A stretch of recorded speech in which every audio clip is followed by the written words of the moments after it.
আমি মনে প্রাণে স্বপ্ন দেখি দুদিন আগে বা পরে সংখ্যাগরিষ্ঠ মুসলমানের দেশে, এমনকি মসজিদের শহরেও ইনশা আল্লাহ সুম্মা ইনশা আল্লাহ অবশ্যই সম্পূর্ণ কোরআন এবং সুন্নাহর আলোকে শতভাগ বিচার কার্য সম্পাদন হবে ইনশাআল্লাহ।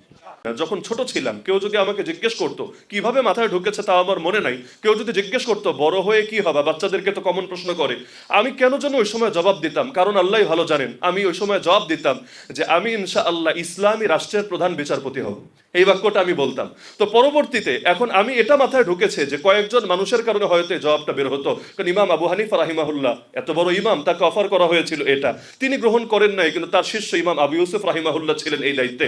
এমনকি এখন আল্লামা তাকি উসমানীর নাম বললো, শুরুতে আমরা বলি নাই চিফ জাস্টিস আল্লামা তাকি উসমানী। তাহলে আমরাও আশাবাদী ইনশাআল্লাহ কোনো একদিন শুধুমাত্র এই ফিক ফতোয়ার জ্ঞান শুধু মাদ্রাসার চার দেয়ালে সীমাবদ্ধ থাকবে না, বরং প্রতিটা বিচারের ক্ষেত্রে পর্যন্ত আমার আল্লাহর কি বিধান, নবীর কি বিধান, এটা দেখা হবে। আমরা আশা করতেই পারি পূরণ করার মালিক আল্লাহ। তো নবীকে আল্লাহ এর শেষ বাক্যে যেটা বলছেন, ওয়ালা তাকুল্লিল খাইনিনা হাসিমা, আপনি খেয়ানতকারীদের পক্ষে বিতর্ককারী হবেন না। এই যুগের ভাষায় বললে আপনি বিশ্বাসঘাতকদের পক্ষে মামলা লড়বেন না। ওয়ালা তাকুল্লিল খাইনিনা হাসিমা, আপনি যারা খাইনিন শব্দটা ব্যাপক, আমানতের বিপরীতই হলো খেয়ানত, আর ইসলামের মূল্যের মধ্যে আমানত রয়েছে, লা দীনা লিমাল্লা আমানাত লাহু, নবীজি বলেন যার আমানত নাই তার কোনো দ্বীনই নাই। আল্লাহ রাসূল সাল্লাল্লাহু আলাইহি ওয়াসাল্লাম নিজের কন্যার ব্যাপারে পর্যন্ত বলছেন, লাউ আন্না ফাতিমাতা বিনতা মুহাম্মাদিন সারাকাত লাকাতাতু ইয়াদাহা, আরে উসামা তুমি কোন মাখজুমি গোত্রের কোন মহিলার ব্যাপারে সুপারিশ করতে এসেছো? এই মুহাম্মাদের কন্যা ফাতেমাও যদি চুরি করে আমি মুহাম্মদ নিজে তার হাত কেটে দেব। এটাই তো ইনসাফের কথা। এমনকি আমরা যদি কোরআন খুলি সূরাতুল মাইদায় দেখতে পাবো আল্লাহ বলছেন, লা ইয়াজরিমান্নাকুম শানাআনু কওমিন আলা আল্লা তা'দিলু ই'দিলু হুয়া আকরাবু লিত্তাকওয়া। এই সূরাতুল মাইদা আয়াত নম্বর 8 আল্লাহ স্পষ্ট বলে দিচ্ছেন, কোন সম্প্রদায়ের, কোন দলের, কোন গোষ্ঠীর উপর বিদ্বেষও তোমাদেরকে যাতে ইনসাফ পরিহার করতে প্ররোচিত না করে, ইয়াদিলু তোমরা ইনসাফ রক্ষা করে চলবা, হুয়া আকরাবু লিত্তাকওয়া এটাই হলো তাকওয়ার সবচাইতে নিকটতর। এমনকি আমরা যে অনেক সময় যেই জিনিসগুলো নিয়ে সমাজের মধ্যে ইসলাম বিদ্বেষী চক্রের পক্ষ থেকে আপত্তি দেখি, যেমন ইসলামের মিরাস নীতি, অথবা একজন মানুষ যখন মারা যায় ছেলে আর মেয়ে রেখা যায় তাদের মধ্যে সম্পদ কিভাবে বন্টন হবে, এটা নিয়ে যে বৈষম্যের একটা অভিযোগ তোলা হয়, আপনি যদি ইনসাফের এই মূলনীতিকে সামনে রাখেন, ভারসাম্যের মূলনীতিকে সামনে রাখেন, তাহলে ওদের কথিত সাম্যের অভিযোগ যে এখানে ভুয়া এবং সম্পূর্ণ ভিত্তিহীন এটা স্পষ্ট হয়ে যাবে। ইসলাম প্রতিটা ক্ষেত্রেই এই বিষয়টাকে সামনে রাখে। এজন্য আজ আমরা যে কয়েকটা পয়েন্ট আলোচনা করব, এর মধ্যে 1 নম্বর পয়েন্টটি হলো যে ইসলামের মূল শিক্ষাই হলো ন্যায় বিচার এবং ইনসাফ, এবং সেই ন্যায় বিচার নিশ্চিত করার জন্যই এই সর্বোচ্চ আদালত সুপ্রিম কোর্ট। সুতরাং আমরা আশাবাদী আপনারা যারা এখানে বিভিন্ন ধরনের সেবা নিয়োজিত আছেন, যদি ইখলাসের সঙ্গে, খাঁটি নিয়তের সঙ্গে এই কাজটা করতে পারেন, আল্লাহ রাব্বুল আলামিন ইসলামের সর্বোচ্চ নীতি বাস্তবায়নে সহযোগিতা করার জন্য কিয়ামতের দিন আপনাদেরকেও সর্বোচ্চ বিনিময় দেবেন ইনশাআল্লাহ। দ্বিতীয় পয়েন্ট, এবার এর পক্ষে আমরা আল্লাহ রাসূল সাল্লাল্লাহু আলাইহি ওয়াসাল্লামের একটা হাদিসকে সামনে রাখতে পারি, যে হাদিসটা বর্ণনা করেছেন বিখ্যাত সাহাবী আব্দুল্লাহ বিন ওমর রাদিয়াল্লাহু আনহুমা, অর্থাৎ বিখ্যাত সাহাবী ওমর ইবনুল খাত্তাব রাদিয়াল্লাহু আনহুর পুত্র আব্দুল্লাহ। তিনি বলেন, লম্বা হাদিস, যে হাদিসের শেষাংশের বাক্যটা হলো ওয়ামান মাশা মা মাজলুমিন হাত্তা ইউসবিতা লাহু হাক্কাহু, যেই ব্যক্তি কোনো মাজলুমের সঙ্গে হাঁটবে, কেন? যাতে করে সে তার জন্য তার হকটা প্রমাণিত করে দেখাতে পারে। স্পষ্ট কথা, মান মাশা মা মাজলুমিন, যারা আরবি বোঝেন টুকটাক শব্দগুলোর সঙ্গে পরিচিত থাকার কথা। মান মানি যে, মাশা মানি হাঁটলো, মা মাজলুমিন কোন মাজলুমের সঙ্গে, উদ্দেশ্য আর ভিন্ন কিছু না, হাত্তা ইউসবিতা লাহু হাক্কাহু, যাতে করে তার হকটা সাবেত করে দেখাতে পারে, প্রমাণ করে দেখাতে পারে। অর্থাৎ যেই কাজটা আপনারা শ্রদ্ধেয় আইনজীবীরা নিয়মিত করে থাকেন। আল্লাহ রাসূল সাল্লাল্লাহু আলাইহি ওয়াসাল্লাম বলেন, সাব্বাতাল্লাহু কাদামাইহি আলা সিরাত ইয়াউমা তাজুলুল আকদাম, যেদিন পুল সিরাতের উপর অনেক মানুষের পা পিছলে যাবে, পদস্খলনের শিকার হয়ে টুকরা টুকরা হয়ে কেটে জাহান্নামে নিক্ষিপ্ত হবে, সেদিন আমার আল্লাহ পুল সিরাতের উপর ওই মানুষগুলোর পাকে স্থির রাখবেন, তিনি পড়তে দেবেন না। এই হাদিসটার মান কি? শেখ আলবানী রাহিমাহুল্লাহ সহিহ তারগিব গ্রন্থের মধ্যে 2614 নম্বর, তিনি সেখানে এটাকে হাসান লিগাইরিহি শব্দে উল্লেখ করেছেন, তার মানে গ্রহণযোগ্য হাদিস এবং দলিলযোগ্য হাদিস। তাহলে এই হাদিসের আলোকে আমরা আশাবাদী হতে পারি, মাজলুমের পক্ষে যদি কাজ করে তার হক আদায় করে দেওয়ার জন্য অবশ্যই আল্লাহ রাব্বুল আলামিন এর বিনিময়ে পুলসিরাতের উপর আমাদের পাগুলোকে অটল রাখবেন, অবিচল রাখবেন। আর এই হাদিস তো সহিহ মুসলিমে আছে। আল্লাহ রাসূল জানিয়েছেন, আল্লাহ তার বান্দার সাহায্যে ততক্ষণ থাকেন যতক্ষণ বান্দা তার ইমানদার ভাইয়ের সাহায্যে নিয়োজিত থাকে। আল্লাহু ফি আউনিল আবদি মা কানাল আবদু ফি আউনি আখি। তার মানে আল্লাহর সাহায্য যদি পেতে চান, আল্লাহর বান্দাদেরকে সাহায্য করতে হবে। ইরহামু মান ফিল আরদ ইয়ারহামকুম মান ফিস সামা। পৃথিবীতে যারা রয়েছে তোমরা তাদেরকে রহম করো, আসমানে যিনি রয়েছেন তিনি তোমাদেরকে রহম করবেন। আল্লাহ রাসূল সাল্লাল্লাহু আলাইহি ওয়াসাল্লামের বিশুদ্ধ হাদিস। এমনকি কেউ যদি মাজলুমের পাশে না দাঁড়ায় কি হবে? বড় ভয়ঙ্কর হাদিস। এবং বর্তমান পৃথিবীতে অনেক মাজলুম জনপদের সঙ্গে এই হাদিসটার আপনি মিল পাবেন। আল্লাহ রাসূল সাল্লাল্লাহু আলাইহি ওয়াসাল্লাম বলেন, মান খাযালা আমরাআন মুসলিমান ফি মাওদিইন ইউনতাহাকু ফীহি মিন হুরমাতিহি ওয়া ইউনতাকাসু ফীহি মিন ইরদিহি ইল্লা খাযালাহু আল্লাহু ফি মাওতিনিন ইউহিব্বু ফীহি নুসরাতা। যে ব্যক্তি অপর কোনো মুসলমানের সাহায্য ছেড়ে দেবে এমন কোন জায়গায় যেখানে তার সম্মানহানি হচ্ছে, তাকে অপমান এবং অপদস্থ করা হচ্ছে, সে সামর্থ্য আছে তাকে সহযোগিতা করার, এরপরও তাকে সহযোগিতা করলো না, তাহলে সে নিজে বিপদে পড়ে আল্লাহর কাছে যখন সাহায্য কামনা করবে, সাহায্যের জন্য হাহাকার করবে, আল্লাহ রাব্বুল আলামিনও তাকে সাহায্য করবেন না। সুতরাং আল্লাহর সাহায্য যারা পেতে চায় দুনিয়া এবং আখিরাতে, তাদের জন্য এটা মূলনীতি হবে যে তারা অন্যান্য মাজলুমদের এবং মুসলমানদের সাহায্য হবে। এখন কেউ নিজের বিশেষ ক্ষমতাকে কাজে লাগিয়ে, তার রাষ্ট্রীয় কোনো শক্তিকে সে কাজে লাগিয়ে সুপারিশ করে সে তার ব্যাপারে সাজাটা হালকা করে দিল, ইসলামে নির্ধারিত যে সাজা আছে সেটা বাস্তবায়ন করার ক্ষেত্রে বাধা হয়ে দাঁড়ালো, তাহলে এই হাদিসে স্পষ্ট বলা হচ্ছে, আল্লাহ রাসূল জানাচ্ছেন, সে আল্লাহর বিরুদ্ধে বিদ্রোহকারী বলে সাব্যস্ত হবে। হাদিসের দ্বিতীয় বাক্য, ওয়ামান খাসামা ফি বাতিলিন, যেই ব্যক্তি কোনো মিথ্যা মামলা লড়লো, ওয়াহুয়া ইয়ালামুহু, অথচ সে সেটা সুনিশ্চিতভাবে জানে যে আমি যেই মামলা লড়ছি, যেই মক্কেলের পক্ষে লড়ছি, এটা বাতিল, এটা মিথ্যা, এটা ভিত্তিহীন। আল্লাহ রাসূল সাল্লাল্লাহু আলাইহি ওয়াসাল্লাম বলেন, লাম ইয়াজাল ফি সাখাতিল্লাহ হাত্তা ইয়ানজিআ আনহু, সে আল্লাহর গজবের মধ্যে পড়েই থাকবে যতদিন না সে এটা থেকে নিবৃত্ত হবে, যতদিন পর্যন্ত বিরত না হবে। আল্লাহর গজব শুধু একদিন দুদিনের জন্য না, চলতেই থাকবে অবিরাম। আল্লাহ তাআলা তাকে এটা থেকে মুক্ত করবেন না। এখন কেউ যদি আল্লাহর গজবে আক্রান্ত হয়ে যায়, বরকত পাবে কোথায়? রহমত পাবে কোথায়? ইবাদতের প্রশান্তি পাবে কোথায়? নামাজেরই তৌফিক হবে কিভাবে? চাইলেই কি সেজদা দেওয়া যায় আল্লাহর সামনে? এমনকি তৃতীয় বাক্য হাদিসের, আল্লাহ রাসূল সাল্লাল্লাহু আলাইহি ওয়াসাল্লাম বলেন, ওয়ামান ক্বালা ফি মুমিনিন মা লাইসা ফীহি, যেই ব্যক্তি কোনো মুমিনের বেলায় এমন কিছু দাবি করবে যেটা তার ভেতরে নেই, তাকে দেখতে পারে না দাবি করে দিল তো জঙ্গি, তাকে দেখতে পারে না তো দাবি করে দিল সে তো এই সে তো সেই, যেগুলো বিভিন্ন সময় টুল হিসাবে কাজে লাগানো হয় এবং বিগত সময় আমাদেরকেও সাফার করতে হয়েছে বিভিন্ন ধরনের প্রতিবন্ধকতা। এবং আলহামদুলিল্লাহ আপনাদের মতো আইনজীবীদের অবদানে আল্লাহ তাআলা আমাদেরকে আবার ওগুলোর মোকাবেলা করারও তৌফিক দান করেছেন। জাযাকুমুল্লাহু আন্না খায়রাল জাযা। তো আল্লাহ রাসূল বলেন, যে ব্যক্তি কোনো ইমানদারের বেলায় এমন কোন দাবি করবে যেটা তার ভেতরে নেই, আসকানাহুল্লাহু রাদগাতাল খাবাল হাত্তা ইয়াখরুজা মিম্মা ক্বাল, আল্লাহ রাব্বুল আলামিন তাকে জাহান্নামীদের সব ময়লা জমা হবে যেই জায়গায়, ওদের পুজ, ওদের যা কিছু আছে এগুলো জমা হবে যেই জায়গায়, সেখানে আল্লাহ জাহান্নামে ওদের ঠাই করে দিবেন। তার মানে জাহান্নামে আরো 10 জনের মতো জায়গায় তাদের জায়গা হবে এমন না, বরং দুনিয়াতে কাউকে ম্যান হলে থাকতে দিলে, কাউকে বাথরুমে নিয়ে আটকে রাখলে অবস্থাটা যেমন হবে, আল্লাহ রাব্বুল আলামিন তাদেরকে শাস্তি দিবেন। এবং আল্লাহ রাসূল বলেন, আল্লাহ তাদেরকে এখান থেকে ফিরাবেন না যতদিন না তারা এটা থেকে ফিরে আসে। এখন তারা ফিরবে কিভাবে? দুনিয়ায় তো কামব্যাক করারও সুযোগ নাই, আর দুনিয়ায় এই অপরাধ থেকেও নিজেকে আর ফেরানোর সুযোগ নাই।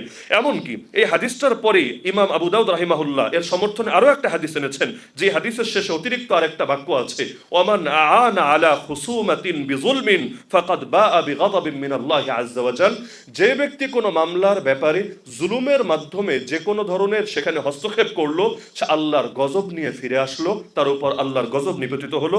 তো সুনানে আবু দাউদে হাদিস নাম্বার 3597 এবং 3598, কেউ চাইলে দেখে নিতে পারেন। এমনকি খুতবার মধ্যে আমি কোরআন মাজিদের একটা আয়াত পড়েছি, আমি আশা রাখবো এখানে অন্তত আমার সামনে যারা রয়েছেন সম্মানিত এবং শ্রদ্ধা আইনজীবীরা, এই আয়াতটাকে সারা জীবন নিজের অন্তরের মধ্যে গেঁথে রাখবেন। পুরো বাক্য যদি নাও হয়, অন্তত আয়াতের শেষাংশটা, ওয়ালা তাকুল্লিল খাইনিনা খাসিমা, ওয়ালা তাকুল্লিল খাইনিনা খাসিমা, একদম মানুষ পথে গেঁথে রাখতে পারেন। এই আয়াতের মধ্যে আয়াত নম্বর সূরা নিসা 105, এই 105 থেকে নিয়ে 112 পর্যন্ত সবগুলো আয়াতই গুরুত্বপূর্ণ এবং সবগুলো আয়াতই আমাদের এই বিচার ব্যবস্থার সঙ্গে প্রাসঙ্গিক। এর মধ্যে সবগুলো আমি বলবো না সময় সংক্ষিপ্ততার কারণে। এই যে আয়াত সূরা নিসা, আল্লাহ রাব্বুল আলামিন প্রথমে নবীকে বলছেন, ইন্না আনজালনা ইলাইকাল কিতাবা বিল হক, নিশ্চয়ই আমি আপনার উপর সত্য সহকারী কিতাব অবতীর্ণ করেছি, কেন জানেন? লিতাহকুমা বাইনান নাসি বিমা আরাকাল্লাহ, যাতে করে আপনি মানুষের মধ্যে বিচার করে দিতে পারেন ওই বিধান অনুসারে যেটা আল্লাহ আপনাকে দেখিয়েছেন, অর্থাৎ শিক্ষা দিয়েছেন। তাহলে আল্লাহ এখানে কিতাব নাজিল করার উদ্দেশ্যই বলে দিচ্ছেন মানুষের মধ্যে আল্লাহর নাজিল করা বিধান দিয়ে যাতে আপনি বিচার বাস্তবায়ন করতে পারেন। আল্লাহ রাসূল সাল্লাল্লাহু আলাইহি ওয়াসাল্লাম এক জিহাদ থেকে ফিরছিলেন, তার সঙ্গে আনসারীদের একটা দল ছিল। তো যুদ্ধ থেকে ফেরার পথে আল্লাহ রসুল সাল্লাহ ইসলামের সাহাবিদের মধ্যে একটা দুর্ঘটনা ঘটলো, বেশি বড় না, ছোটখাটো একটা দুর্ঘটনা। একজন আনসারি সাহাবীর শখের লৌহ বর্ম হারিয়ে গেল। লৌহ বর্ম তো আগের যুগে যুদ্ধে বেশ ব্যবহৃত হতো এবং খুব গুরুত্বপূর্ণ ছিল। তো এখন যে এটা চুরি করেছিল যে কোনোভাবে তাকে তারা সন্দেহ করতে সমর্থ হয়েছিল। এখন সে যখন টের পেয়েছে যে সবার সন্দেহের তীর তো তার দিকে এবং তার ব্যাপারে ইতিমধ্যে সেই সাহাবী গিয়ে আল্লাহ রসুলের কাছে বিচার পর্যন্ত দিয়ে দিয়েছে, এখন তো সে চিন্তায় পড়ে গেল, হায় আমার কি হবে। তার মাথায় একটা দুষ্ট বুদ্ধি আসলো। এই ঘটনাটার সাথে কেউ হয়তো পরিচিত অথবা কেউ নতুন শুনছেন, এজন্য আমি রিকোয়েস্ট করব যে আয়াতের তাফসীর ইবনে কাসির থেকে এই সূরা নিসার 105 নম্বর আয়াতের ব্যাখ্যা করলে বিস্তারিত পেয়ে যাবেন ইনশাআল্লাহ। তো তখন আল্লাহ রাসূল সাল্লাল্লাহু আলাইহি ওয়াসাল্লামের কাছে এই বিচার আসলো। তো যার বিরুদ্ধে বিচারটা দায়ের হলো তার নাম ছিল তুআমাহ বিন উবাইরিক, একটু জটিল নাম। তুআমাহ, বাবার নাম উবাইরিক, একসঙ্গে মিলিয়ে বলে তুআমা বিন উবাইরিক। তার মাথায় দুষ্ট বুদ্ধি আসলো, সে নিয়ে এক ফাঁকে এটাকে এক ইহুদির বাসায় ফেলে দিয়ে আসলো, যাতে করে যেহেতু তার নামে মামলা দায়ের হয়েছে নবীজির আদালতে, সে এবার ইহুদিকে ফাঁসিয়ে দিতে পারে এবং নিজে সাধু বাবা সাজতে পারে।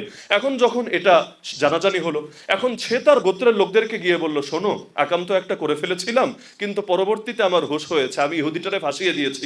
ইহুদি তো এমনিও মুসলমানের দুশ্মন, অমনিও মুসলমানের দুশ্মন, তোমরা আমার সাথে থাকো, নবীকে গিয়ে সুপারিশ করো যাতে করে আমার ইজ্জতটা অন্তত বাঁচে, নাহলে আমি যদি চোর সাব্যস্ত হই তোমাদেরও তো ইজ্জতের 12টা বাজবে। তারাও চিন্তা করলো, হ্যাঁ, আমাদের বংশের ছেলে, আমাদের এলাকার ছেলে, তার ইজ্জত আমাদের ইজ্জত, তার বেইজ্জতি আমাদের বেইজ্জতি। সবাই গিয়ে আল্লাহ রাসূল সাল্লাল্লাহু আলাইহি ওয়াসাল্লামের কাছে গেল, গিয়ে এমন ভাবে নবীকে বোঝাতে শুরু করলো মনে হচ্ছিল ওরা যেটা বলছে এটাই সত্য আর ইতিপূর্বে যে মামলা এসেছে এটা মিথ্যা। আল্লাহ রাসূল বহু হাদিসে সতর্ক করেছেন যে খবরদার, তোমরা আমার কাছে যখন কোনো বিচার নিয়ে আসো, ইন্নামা আনা বাশার, আমিও একজন মানুষ। কখনো এমন হয় তোমাদের মধ্যে কেউ নিজের মামলা উপস্থাপনের ক্ষেত্রে অধিক সুস্পষ্টভাষী হয়ে থাকো যেটা অন্যজন পারে না। কখনো যদি এমন হয় যে আমি এমন কারো ব্যাপারে রায় দিলাম যার এটা প্রাপ্য না, কিন্তু আমি মুখের কথায় প্রভাবিত হয়ে রায় দিলাম, খবরদার এটা গ্রহণ করবা না, না হলে এটা হবে তার জন্য জাহান্নামের একটা টুকরা যা সে নিজের পেটে গ্রহণ করেছে। এই হাদিস সহিহ বুখারীতে একাধিক জায়গায় বর্ণিত আছে, সহিহ মুসলিমে বর্ণিত আছে। সহিহ বুখারী হাদিস নাম্বার 6967, 7169 এবং সহিহ মুসলিম 1773, বিস্তারিত সেখানে দেখে নিতে পারেন। তো আল্লাহ রাসূল কিছুটা প্রভাবিত হয়ে গেলেন তাদের কথায়। নবীজি মানসিকভাবে এমনটাই সিদ্ধান্ত নিলেন, না অন্যদের সামনে বলবেন যে না তোমরা শুধু শুধু তাকে সন্দেহ করছো, সে তো নির্দোষ এবং তার বিরুদ্ধে যে মামলা দায়ের করা হয়েছে এটা ভুয়া, এটা মিথ্যা। আল্লাহ রাসূল মনস্থির পর্যন্ত করে ফেলেছেন, কিন্তু অন্তরের খবরও তো একজন জানেন, তিনি কে? ইয়ালামু খাইনাতাল আয়ুন ওয়া মা তুখফিস সুদূর, চোখের দৃষ্টির খেয়ানত তিনি জানেন, বুকের ভেতর যা লুকিয়ে আছে তাও তিনি জানেন। আল্লাহ রাব্বুল আলামিন নবীজিকে শুধু জানিয়ে দিলেন তা না, প্রথমে সতর্ক করে নিলেন, ওয়ালা তাকুল্লিল খাইনিনা খাসিমা। এই যে তুআমা বিন উবাইরিক এবং এরকম আরো যত বিশ্বাসঘাতক আছে এবং আগামী দিনে আসবে, কোন বিশ্বাসঘাতকের পক্ষে আপনি মামলা লড়তে যাবেন না। এমনকি এই যে সূরা নিসার 105 নম্বর থেকে বলা শুরু হলো, লাস্ট 112 নম্বর আয়াতে গিয়ে আল্লাহ চূড়ান্ত সতর্ক বার্তা দিয়ে দিলেন, ইয়াকসিব খাতিআতান আও ইসমান থুম্মা ইয়ারমি বিহি বারিআ ফাকাদ ইহতামালা বুহতানা ওয়া ইসমান মুবিনা। যেই ব্যক্তি নিজে কোনো অপরাধ করবে অথবা পাপে লিপ্ত হবে, এরপর কোনো নির্দোষ ব্যক্তির ব্যাপারে অভিযোগ দায়ের করবে, অর্থাৎ তাকে ফাঁসিয়ে দিবে, সে একই সঙ্গে দুইটা জিনিস তার কাঁধে বহন করতে বাধ্য হবে। এক নম্বর হলো বুহতান তথা অপবাদের পাপ, আর 2 নম্বর হলো ইসমাম মুবিনা, সুস্পষ্ট কবিরা গুনাহ, সুস্পষ্ট পাপ। এ দুটো তার কাঁধে আসবে। অপবাদকে যেন তেন ব্যাপার ভাববেন না। সারা জীবনের তাহাজ্জুদ, সারা জীবনের জিকির, সারা জীবনের নফল, সারা জীবনের সব বরবাদ হওয়ার জন্য এক অপবাদই যথেষ্ট। কারণ আল্লাহ রাসূল এদেরকে বলেছেন সবচেয়ে বড় দেউলিয়া। ওই হাদিস আশা করি সকলেই শুনেছেন। নবীজি জিজ্ঞেস করেছিলেন, বলো তো দেউলিয়াকে? সাহাবীরা বলল, জবাব তো সহজ, মান লা দিরহাম লাহু ওয়ালা মাতা, যার দিরহাম অর্থাৎ রৌপ্য মুদ্রা অর্থাৎ ক্যাশ টাকা পয়সাও নাই, ওয়ালা মাতা আসবাবপত্রও নাই, সে না দেউলিয়া। ওই যুগের ভাষায় আর কি, তখন তো আর ব্যাংক ঋণ এই সেই হাবিজাবি এগুলো তো আর ছিলই না। ওরা যেভাবে বুঝে সেভাবে বলল যে দেউলিয়া তো তাকে বলে যার ক্যাশও নাই, যার আসবাবপত্রও নাই। আল্লাহ রাসূল বলেন, আরে আমার উম্মতের প্রকৃত দেউলিয়া সে, কিয়ামতের দিন পাহাড় পরিমাণ আমল নিয়ে হাজির হবে, কিন্তু পৃথিবীর মধ্যে সে কাউকে অপবাদ দিয়েছে, কাউকে গালি দিয়েছে, কারো উপর জুলুম করেছে, এবার সব পাওনাদাররা হাজির হবে, তাদেরকে নিজের নেকামল দিতে দিতে অবশেষে তাদের গুনাহ নিজের কাঁধে নিতে নিতে নিজের পাহাড় পরিমাণ নেকামল তো শেষ হবেই, অন্যদের পাপ কাঁধে নিয়ে তাকে জাহান্নামে যেতে হবে। এমনকি ভাববেন না ফাঁকি দিয়ে দিব মনে হয় আল্লাহকে, দুনিয়া সবাইকে ফাঁকি দেওয়া সম্ভব, আল্লাহ রাব্বুল আলামিনকে তো ফাঁকি দেওয়া সম্ভব না। যারা ঘুষের লেনদেন করে প্রকাশ্য তো করে না, যারা দুর্নীতির কারবার করে প্রকাশ্য তো করে না। সুনানে ইবনে মাজাহ হাদিসের প্রসিদ্ধ 6 গ্রন্থের অন্যতম গ্রন্থ, সুনানে ইবনে মাজার একটা হাদিস চিরকালের জন্য স্মরণ রাখতে পারেন। আল্লাহ রাসূল সাল্লাল্লাহু আলাইহি ওয়াসাল্লাম বলেন, আমি আমার উম্মতের এমন কিছু মানুষকে কিয়ামতের দিন পাবো যারা পাহাড় পরিমাণ আমল নিয়ে আসবে, কিন্তু আল্লাহ সেগুলোকে বাতাসে উড়তে থাকা ধুলোকণায় পরিণত করে দিবেন। আল্লাহ রাসূলের বাক্য, লা উলফিয়ান্না আকওয়ামান মিন উম্মতি ইয়াতুনা বিহাসানাতিন আমসালি জিবালি তিহামা ফায়াজআলুহা আল্লাহু হাবাআন মানসুরা। সাহাবীরা চমকে উঠে জিজ্ঞেস করলেন, ইয়া রাসূলুল্লাহ, এরা আবার কারা? আমাদেরকে বলে দেন, সিফহুম লানা লিকাই লা নাকুনা মিনহুম ওয়া নাহনু লা নালাম, যাতে করে নিজেদের ভুলেও নিজেদের অজান্তেও আমরা এই হতভাগাদের অন্তর্ভুক্ত না হয়ে যাই। আল্লাহ রাসূল কি বলেছেন জানেন? না এখানে অপবাদের কথা বলেন নাই, জুলুমের কথা বলেন নাই। আল্লাহ রাসূল বলেছেন, আমা ইন্নাহুম মিন ইখওয়ানিকুম, শোনো তারা তোমাদেরই কিছু ভাই, অর্থাৎ কাফের না, মুসলমান, তোমাদেরই কিছু ভাই, কিন্তু ওয়ালাকিন্নাহুম আকওয়ামুন ইযা খালাউ বিমাহারিমিল্লাহি ইনতাহাকুহা, তারা এমন কিছু মানুষ যখন তারা গোপনে, নিভৃতে, নীরবে, নির্জনে, একাকী কোনো পাপের সুযোগ পেয়ে যেত, আল্লাহ নিষিদ্ধ কোনো জিনিসের সুযোগ পেয়ে যেত, তখন আর নিজের লোভ সামলাতে পারতো না, নিজেকে সংবরণ করতে পারতো না, তার মধ্যে লিপ্ত হয়ে যেত। এজন্য ইমাম ইবনে রাজব হানবলী রাহিমাহুল্লাহ সহ অসংখ্য ইমামরা লিখেছেন, অধিকাংশ মানুষ শেষ সময় ঈমান নিয়ে যাওয়া থেকে বঞ্চিত হয় গোপন পাপের কারণে, প্রকাশ্য পাপ না, গোপন পাপের কারণে। এমনকি দুনিয়ার মধ্যে লাঞ্ছিত হয় গোপন পাপের কারণে। ওমর রাদিয়াল্লাহু আনহু সেই গল্প হয়তো কেউ কেউ শুনেছেন।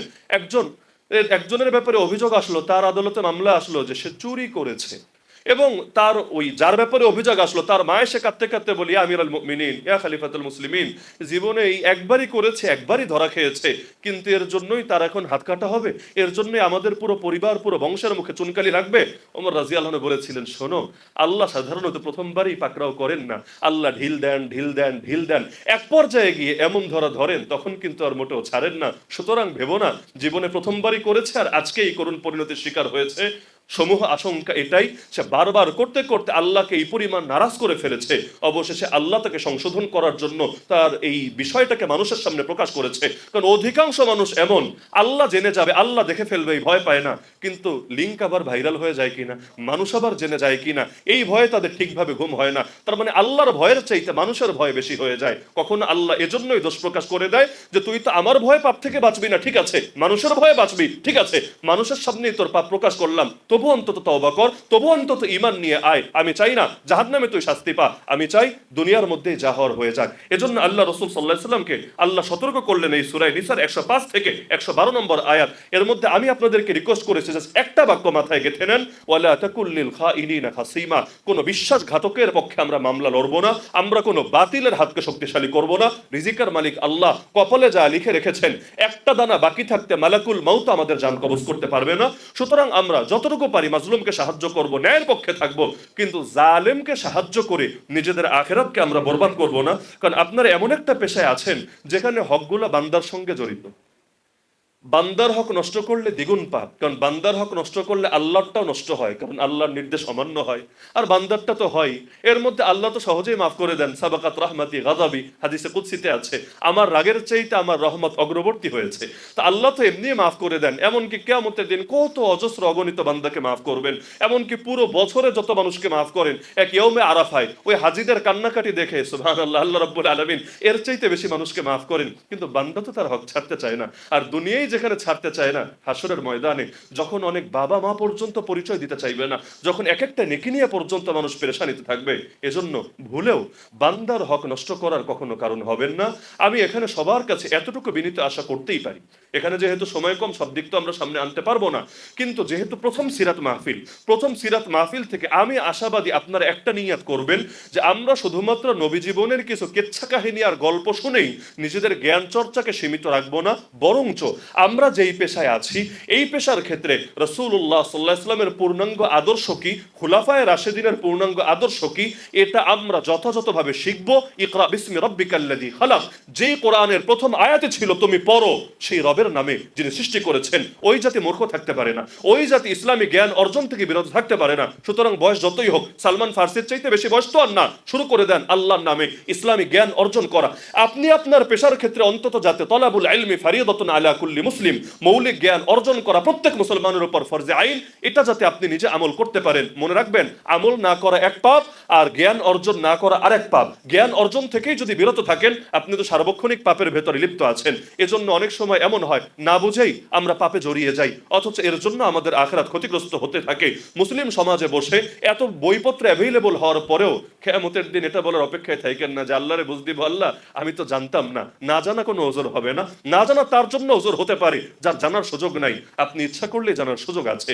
এজন্য বিষয় ভিত্তিক ভাবে আল্লাহ রসুলকে নিয়ে স্টাডি করেন, এমনকি অতীতে অনেক বই থেকে এগুলোর ক্ষেত্রে সাহায্য নিতে পারেন। ইমাম ইবনুল কাইয়িম রাহিমাহুল্লাহর প্রসিদ্ধ কিতাব আছে জাদুল মাআদ ফি হাদি খাইরিল ইবাদ, জাস্ট একটা আন্দাজ নিতে পারবেন যে কিভাবে প্রতিটা বিষয় ধরে ধরে আল্লাহ রসুলের আদর্শগুলো থেকে শিক্ষা গ্রহণ করা যায়। এরকম বহুত অসংখ্য কিতাব আমাদের পূর্বসূরি ইমামরা লিখে গিয়েছেন। এজন্য আমি দুটোই আশাবাদী, আপনারা আজকে রবিউল আউয়ালে সিরাত মাহফিল থেকে নিয়াত করেন যে আমরা আল্লাহ রসুল সাল্লাল্লাহু আলাইহি ওয়াসাল্লামের জীবনের উপর বিষয় ভিত্তিক ভাবে, জীবনে বেশি না পারি অন্তত একবার হলে অধ্যয়ন করবো ইনশাআল্লাহ। নিয়াত করবেন তো ইনশাআল্লাহ। আর দ্বিতীয় নিয়াত হলো আল্লাহর কাছে সবচাইতে প্রিয় আমল যেটা নিয়মিত হয়, যদিও পরিমাণে কম হয়। আহাব্বুল আমাল ইলাল্লাহি আদওয়ামুহা ওয়া ইন কাল্লা। তাহলে বছরে একদিন নবীকে নিয়ে আলোচনার এত সুন্দর পরিবেশ হলো, পরিমাণে যদিও কম, 365 দিনের মধ্যে একদিন হলো, লেকিন আমরা আশা করতে পারি আমলটা নিয়মিত হবে ইনশাআল্লাহ, বন্ধ হয়ে যাবে না। এতটুকু আশা করা যাবে তো ইনশাআল্লাহ। আল্লাহ রাব্বুল আলামিন যে সমস্ত শ্রদ্ধা আইনজীবীগণ নিজেদের ব্যস্ততা ফেলে এবং মূল্যবান সময় ফেলে আপনারা এখানে এসেছেন এবং এই আলোচনায় অংশগ্রহণ করেছেন, আল্লাহ রাব্বুল আলামিন প্রত্যেককে তার দ্বীনের সৈনিক হিসেবে কবুল করুন এবং যতদিন হায়াতে বাকি আছে দ্বীনের এবং উম্মার খেদমতে, দেশের খেদমতে, জাতির খেদমতে নিবেদিত থাকার তৌফিক দান করুন। আর পরিশেষে আমাদের সবাইকে জান্নাতুল ফিরদাউসে আবার একত্রিত হওয়ার তৌফিক দান করুন। আমি পাপীকে অথবা আপনাদেরও কাউকে আল্লাহ রাব্বুল আলামিন জাহান্নামে ফেলে না দিন। পুলসিরাত থেকে আল্লাহ রাব্বুল আলামিন পাপ পিছলে জাহান্নামে নিক্ষেপ না করে দিন। আল্লাহ আমাদেরকে সেই তৌফিক যদি দান করেন, এটাই আল্লাহ সবচাইতে বড় শুকরিয়ার বিষয়। জাযাকুমুল্লাহু খাইরা। আসসালামু আলাইকুম ওয়া রাহমাতুল্লাহি ওয়া বারাকাতুহু।